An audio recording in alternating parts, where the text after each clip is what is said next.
Ao solicitar a criação de um novo circuito, eu não estou conseguindo definir a tensão 127 para os meus circuitos. Por que isso acontece?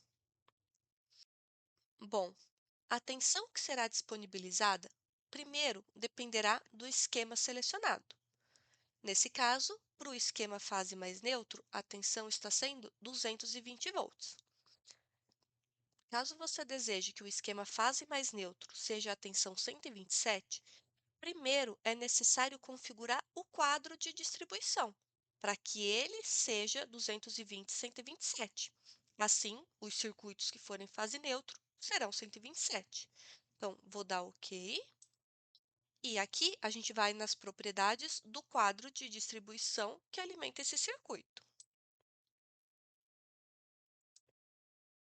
Aqui a gente vai ver que o quadro ele está definido com a tensão 380/220. Então, aqui a gente precisa que seja 220/127. Nesse caso, a gente vai ver que está bloqueado. A gente não consegue mudar essa tensão. Se tiver bloqueado e você não estiver conseguindo mudar, isso acontece porque você já definiu a hierarquia dos seus quadros através da associação dos quadros. Então, o QD1 ele vai ter a tensão do seu quadro alimentador, que nesse nosso exemplo é o quadro de medição.